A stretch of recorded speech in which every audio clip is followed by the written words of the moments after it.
Hello welcome to my channel అండి. అందరికి నమస్కారం. నేను మీ విజయవాడ అబ్బాయి వినోద్ని.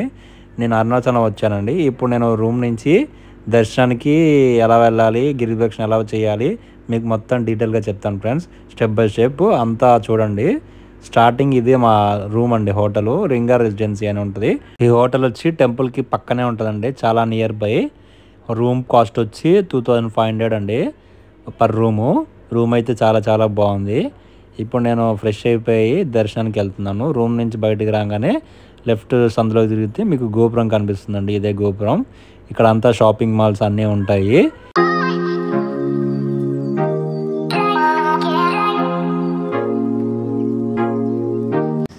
ఇంకా లైన్లో వెళ్ళేటప్పుడు నామాలు పెట్టే వాళ్ళు ఉంటారండి. ఇంకా వాళ్ళతో నామాలు పెట్టించేసుకున్నారు. వాళ్ళకు 10 రూపీస్ ఇవ్వాలి, ఫ్రీగా అయితే పెట్టరండి. మనకి తోచినంత ఎంతో కొంత సేపు పెట్టాలి వాళ్ళకి. ఇప్పుడు టైం వచ్చి 3:55 అయిందండి. ఇంకా లైన్లోకి వచ్చేసానండి. ఇది వచ్చి లైన్. ఇక్కడ మనకు లైన్లో ఫ్రీ దర్శనం లైన్ ఉంటుంది, 50 రూపీస్ దర్శనం లైన్ ఉంటుందండి. ఈ రెండు ఫ్రీ దర్శనంలోకి వెళ్తే చాలా టైం పడుతుంది. 50 రూపీస్ వెళ్తే 50 రూపీస్లో మ్యాక్సిమం నీకు ఒక 2-3 అవర్స్లో అయిపోతుంది. నేను 50 రూపీస్ దర్శనం వెళ్ళాను. కొంచెం ముందుకు వెళ్ళాక గోపురం చూసారు, అంత బాగుందో ఫ్రెండ్స్.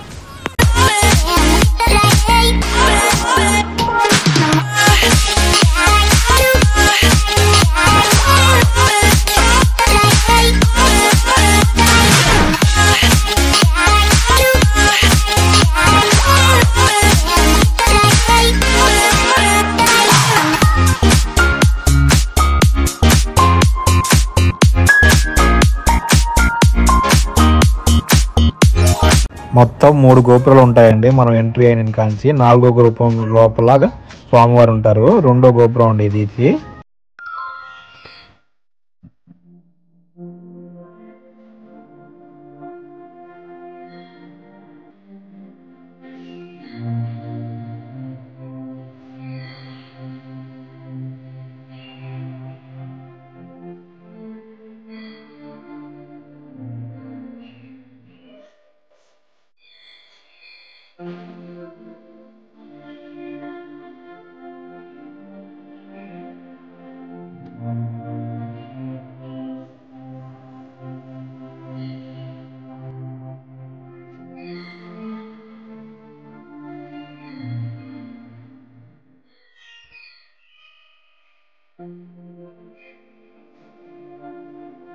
ఇంకా దర్శనం చేసుకొని గర్భగుడిలోంచి బయటకు వచ్చాను ఫ్రెండ్స్. ఇంకా బయటికి రాగానే ఇదే బయట లొకేషన్ వీడియో చూడండి, ఎంతమంది ఉన్నారు. చాలా రష్గా ఉంది. టెంపుల్ అయితే దగ్గర 3 అవర్స్ పట్టిందండి నాకు దర్శనం.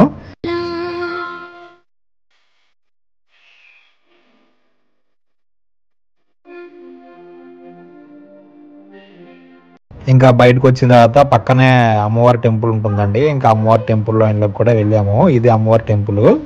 ఇంకా అమ్మవారి దర్శనం చేసుకొని బయటికి రాగానే వినాయకుడు స్వామి ఉంటారండి. ఇంకా వినాయకుడు కూడా దండం పెట్టేసుకొని బయటకు వచ్చేసాము. మీకు ఎదురుగా కనిపిస్తుంది చూసారా, అది ప్రసాదాల కౌంటరు. అక్కడ ప్రసాదాల కౌంటర్లో అన్నీ ఉంటాయండి. పులిహార, లడ్డు అన్నీ ఉంటాయి.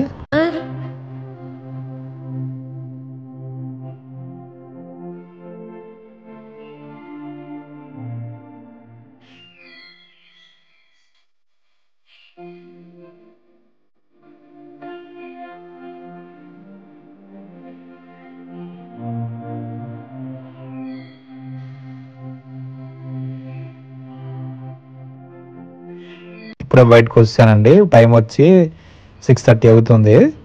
ఇంకా మేము వేరే గోపురం నుంచి ఎగ్జిట్ వచ్చాము, ఎందుకంటే వెళ్ళే దానిలో నుంచి రాము. యాక్చువల్లీ వెళ్ళేది ఇందాక ఇటువైపు. ఇంకా ఇక్కడ దండం పెట్టుకొని ఇక్కడ నుంచి గిరి ప్రదక్షిణ స్టార్ట్ చేశానండి.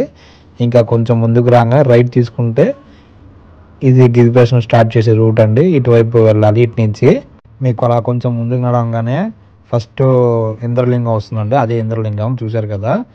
ఇంకా ఇక్కడ నుంచి రోడ్స్ బాగాలేదండి. రోడ్స్ అంతా కన్స్ట్రక్షన్ చేస్తున్నారు.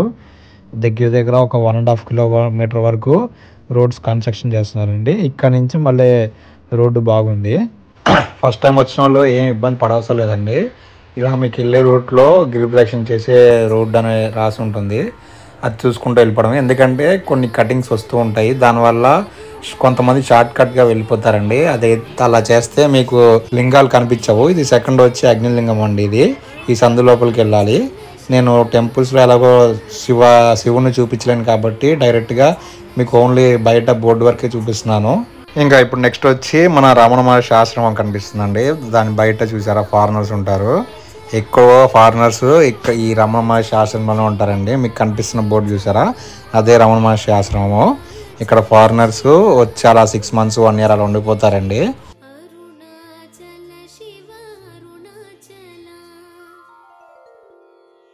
ఇంకా వెళ్ళేదారిలో చిన్న చిన్న టెంపుల్స్ వస్తూ ఉంటాయండి, అవే ఇవన్నీ టెంపుల్స్.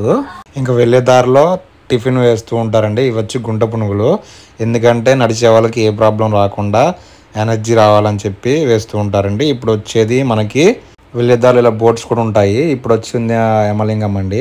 యమలింగం టెంపుల్ లోపలికి ఇలా వెళ్ళాలండి. వెళ్ళిన తర్వాత మనకు సర్కిల్ వస్తుంది, తర్వాత పోలీస్ స్టేషన్ ఇది. ఈ సర్కిల్ నుంచి రైట్ లెఫ్ట్ ఉంటుంది. ఇక్కడ మన బోర్డు కనిపిస్తుంది కదా, అటువైపు వెళ్ళాలండి. ఇంకా వెళ్ళేదారిలో కొంతమంది అన్నదానం కూడా చేస్తూ ఉంటారండి. ఇంకా చూసారా, ఇంకా రైట్ సైడ్లో ఇలా జింకలు అన్నీ కనిపిస్తూ ఉంటాయి, మన తిరుపతిలో కనిపిస్తాయి కదా, అలాగే కనిపిస్తాయండి. నెక్స్ట్ వచ్చి నైరుతి లింగం అండి, ఇది నైరుతి లింగము. ఇంకా దీని తర్వాత సూర్యలింగం అండి, ఇది సూర్యలింగం టెంపుల్. సూర్యలింగం తర్వాత మా బాడీ పెయిన్స్ అయితే బాగా ఉన్నాయండి, అప్పటికి 8 kilometers నడిచాను. నెక్స్ట్ వచ్చి వరుణలింగం అండి, చూస్తున్నారు కదా మీకు వరుణలింగం టెంపుల్ కనిపిస్తుంది. ఇంక ఇక్కడ నుంచి నడుచుకుంటా వెళ్ళిపోతున్నాను. లెగ్ పెయిన్స్ అయితే చాలా చాలా వస్తున్నాయండి. మీకు తర్వాత టెంపుల్ వచ్చి వాయులింగం టెంపుల్ అండి. మీకు ఇదే చూస్తున్నా, ఇదే వాయులింగం టెంపుల్. అందరు లోపలికి వెళ్తున్నాను, నేను వెళ్ళట్లేదండి. నేను వెళ్ళినా మీకు వీడియో తీసి చూపించడం కుదరదు కదా, దేవుడు కదా అని చెప్పి నేను వెళ్ళట్లేదు. నేను గిల్ ప్రాక్టీస్ చేసుకుంటా వెళ్ళిపోతున్నానండి. సర్కిల్ వచ్చినప్పుడల్లా మీకు బోర్డు కనిపిస్తుంది కదా ఫ్రెండ్స్, చూడండి. తర్వాత ఇది వచ్చి ఫుట్పాత్స్ ఇలా ఉంటాయి, కొంచెం దీని మీద నడిస్తే కొంచెం రిలాక్స్గా ఉంటుంది అని చెప్పి నేను పైకి వచ్చాను దీని మీద నడవడానికి. ఇంకా మళ్ళీ కిందకి దిగిపోతాను ఫ్రెండ్స్. నెక్స్ట్ వచ్చి మీకు చంద్రలింగం అండి, ఇదే చంద్రలింగము. ఇంకా నెక్స్ట్ వచ్చి మనకి నంది సర్కిల్ వస్తుందండి, ఇదే నంది సర్కిల్. ఇక్కడ నుంచి రౌండ్ సర్కిల్ ఉంటుంది, రైట్ లెఫ్ట్ మళ్ళీ కట్టింగ్ ఉంటుందండి. అక్కడ మళ్ళీ కన్ఫ్యూజ్ అవ్వద్దు, రైట్ సైడ్ వెళ్తే షార్ట్ కట్ అండి, లెఫ్ట్ సైడ్ వెళ్తే మనకి గిరి ప్రదక్షిణ చేసే రూటు. ఇక్కడే చివరి లింగం ఉంటుందండి, ఆ లింగం ఏంటో ఇప్పుడు మీకు చూపిస్తాను రండి ఫ్రెండ్స్. పార్కింగ్ చూసారా, పెద్ద పెద్ద బస్సులు వ్యాన్లు అన్నీ ఇక్కడే పార్క్ చేస్తారండి. ఇక్కడికి 12 kilometers కంప్లీట్ అయింది నాది. నేను 12 kilometers 2 hours 37 minutes కంప్లీట్ చేశానండి. ఇంకా లాస్ట్ లింగం ఇదేనండి, ఈశాన్య లింగం. ఇక్కడ నుంచి కొంతమంది ఆటోలు ఎక్కి కూడా వెళ్ళిపోతారు. ఇంకా అలా చేస్తే ఫలితం ఉండదు కదా. కొంతమంది ఏంటో సాక్సెస్ చెప్పులు కూడా వేసుకొని నడుస్తున్నారండి, మరి వాళ్ళు ఎలా నడుస్తున్నారో తెలియదు. ఇంకా నాది అయిపోయిందండి, కాసేపు ఒక 5 minutes కూర్చున్నాను, నా కాళ్ళు చూసారు అలా అయిపోయినాయో. నేను కేదార్నాథ్ వెళ్ళొచ్చిన తర్వాత బాగా నెగ్లెక్ట్ చేశానండి, అసలు కుదరట్లేదు, లేకపోతే ఎవ్రీ month వెళ్ళేవాడిని. ఇంకా కాసేపు కూర్చొని ఇంకా స్టార్ట్ అయిపోయాను. ఇంక ఇక్కడ నుంచి మళ్ళీ బోర్డు ఉంటుందండి, ఇక్కడ మెయిన్ రోడ్కి వస్తాము. ఇక్కడ నుంచి 1.5 kilometers ఉంటుంది. ఇందాక నంది సర్కిల్ షార్ట్ కట్ అన్నాను కదా, అదే షార్ట్ కట్ అండి, అందరూ తెలియక అలా వచ్చేస్తారు. ఇప్పుడు మీరు చూస్తున్నది అరుణాచలం బస్ స్టాప్ అండి. ఇక్కడ నుంచి ఏ ఊరు వెళ్ళాలన్నా బస్సెస్ అవైలబుల్గా ఉంటాయి, తిరుపతి, వేలూరు, విల్లుపురం, అలా చెన్నైకి కానీ ఎక్కడికైనా వెళ్ళొచ్చు. అలా కొంచెం ముందుకు వచ్చిన తర్వాత మీకు సర్కిల్ నుంచి మళ్ళీ లెఫ్ట్ తీసుకుంటే రైల్వే స్టేషన్ అండి. రైల్వే స్టేషన్ బోర్డు లేదు, కానీ చివరికి వెళ్ళిపోతే రైల్వే స్టేషన్ వస్తుంది మీకు. ఇంకా రైట్ సైడ్ నడుచుకుంటూ వెళ్ళిపోతే టెంపుల్కి వెళ్ళిపోవచ్చు అండి. ఇప్పుడు నేను చూపిస్తాను కదా ఆర్యన్ హోటల్, ఎప్పుడు నేను టిఫిన్ అక్కడే చేస్తాను ఫ్రెండ్స్, చాలా చాలా బాగుంటుంది. టిఫిన్ కానీ లంచ్ కానీ ఎవరు ఉంటే అక్కడ చేయండి. తర్వాత కొంచెం ముందుకు వచ్చాక ఇంకా లస్సీ తాగుదామని చెప్పి లస్సీ షాప్కి వచ్చానండి. అక్కడ అసలు టిఫిన్ దగ్గరికి వచ్చిన కాడి నుంచి అసలు అడుగులు పడవండి, ఇంకా అందుకనే మెల్లగా నడుచుకుంటా వచ్చాను. ఇక్కడి నుంచి లోపలికి వెళ్తే టెంపుల్ స్ట్రీట్లోకి వెళ్ళిపోతాం. ఇక్కడ దాకా వచ్చామంటే అసలు ఎలా వచ్చామో కూడా తెలియదు, అలా ఉంటుంది. పెయిన్స్ చాలా చాలా పెయిన్స్ ఉంటాయండి. ఇంకా ఇక్కడ నుంచి నేను టిఫిన్ చేసేసి రూమ్కి వెళ్ళిపోదామని చెప్పి ఫిక్స్ అయ్యాను. ఇంకా బయట నుంచి స్వామివారిని దండం పెట్టుకొని ఇంకా రామకృష్ణ అనే ప్యూర్ వెజ్ హోటల్ ఉంటుందండి, చాలా బాగుంటుంది. అందులో ఒక దోశ ఆర్డర్ చేసుకున్నాను. దోశ ఆర్డర్ చెప్పిన తర్వాత వచ్చేసిందండి. ఇంకా చట్నీ కానీ సాంబార్ కానీ చాలా చాలా బాగున్నాయి. ఇంకా నేను బిల్ చెప్పేశాను, బిల్ చెప్పిన తర్వాత వాళ్ళు బిల్ తెచ్చేసారండి. ఇంకా నా రూమ్కి స్టార్ట్ అయిపోయాను. ఇంకా వెళ్ళి కాళ్ళకి ఆయిల్ రాసుకొని పడుకుంటానండి. వీడియో కనుక మీకు నచ్చినట్టయితే లైక్ చేయండి, షేర్ చేయండి, అలాగే సబ్స్క్రైబ్ చేయండి ఫ్రెండ్స్. ఇట్లు మీ విజయవాడ అబ్బాయి వినోద్ అండి. ప్లీజ్ సబ్స్క్రైబ్ అండ్ షేర్ అండి.